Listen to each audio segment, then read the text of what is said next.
देश के युवा बेरोजगार हैं, आप कहें हमने टैक्स नहीं बढ़ाया है और आप इसका एहसान मानिए, ये बहुत ही दुर्भाग्यपूर्ण है सर। कुछ दिनों से कल भी मैंने सुना, दो सीनियर लीडर्स हैं, ऑनरेबल एमपीज भी हैं, उन्होंने क्रिप्टो करेंसी की बात की। आज हमारा देश एकमात्र देश होगा पूरी दुनिया में जो क्रिप्टो करेंसी बिल लाने से पहले क्रिप्टो टैक्स लगा देता है, और एकमात्र वित्त मंत्री होंगी इस देश में जो कहती है पता नहीं लीगल है या इलीगल है, और वो मैं अभी नहीं बता सकती हूँ। जब क्रिप्टो करेंसी रेगुलेशन आएगा तब हम बात करेंगे। पर हाँ, हम उस पर टैक्स जरूर लगाएंगे, हम उस पर टैक्स भी लगाएंगे, हम उस पर टीडीएस भी लगाएंगे। और मैं जब माननीय एमपी को सुन रही थी, सर कुछ भी नहीं है, सर कुछ भी नहीं है।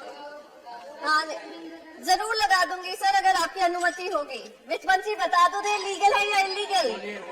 जी, तो मैं यहाँ पर बस ये बात कहना चाहूंगी सर कि हमारा टैक्स भी लग गया उस पर, हमें ये भी नहीं पता कौन सा स्टेटस है उसका, एसेट क्लास है, क्या क्लास में उसके अंतर्गत किया गया है।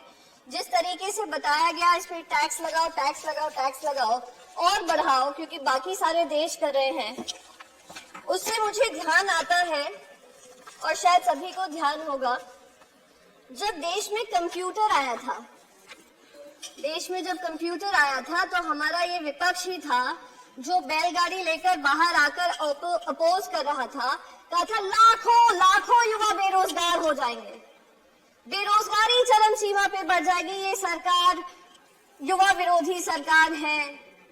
और क्या हुआ?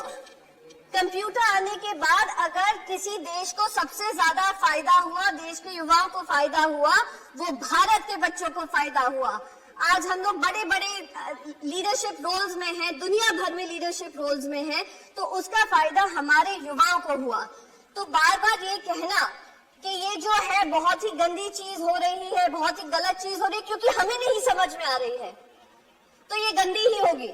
ये बिल्कुल मुझे वो बात याद आती है कि बच्चों से कहा जाता है बचपन से ही, और हमारे भारत में ये विशेष करके होता है, तुम अगर इंजीनियर बनोगे, डॉक्टर बनोगे या आप चार्टर्ड अकाउंटेंट बनोगे, वही करियर होते हैं, बाकी सारे करियर गलत होते हैं। और अगर वो करियर गलत है, कोई और कुछ चूज करना चाह रहे हैं, तो उनको रोक जाने की कोशिश की जाती है। अगर रोकते नहीं है तो कहते हैं हम घर के बाहर निकाल देंगे। तो ये बिल्कुल वही हालत हो रही है क्रिप्टो के साथ, क्योंकि हम नहीं समझ पा रहे हैं कि क्या है उसके मंशा, क्या है इंटेंशन, क्या है एम्प्लॉयमेंट जनरेशन की कैपेसिटी, क्या है एनेबलिंग इकोसिस्टम बनने की जरूरत, क्या है वेब 3.0 क्या है। तो इसलिए हम उसको टैक्स भी करेंगे और हम उसका क्रिप्टो रेगुलेशन भी नहीं निकालेंगे। सर, मैं एक चीज यहाँ पर बहुत इंपॉर्टेंट, दूसरी चीज यहाँ पे कहूंगी। मैंने आपको कंप्यूटर का उदाहरण दिया, ऐसे ही इंटरनेट जब आया था, देश में ही क्या दुनिया में, हर डिस्ट्रप्टिव टेक्नोलॉजी आपको भी डिस्टर्ब करेगी, पॉलिसीज को डिस्टर्ब करेगी, और हमारी जिम्मेदारी बनती है कि हम उस टेक्नोलॉजी के आगे बनकर एक रेगुलेटरी फ्रेमवर्क बनाएं और इससे हम घबराएं नहीं।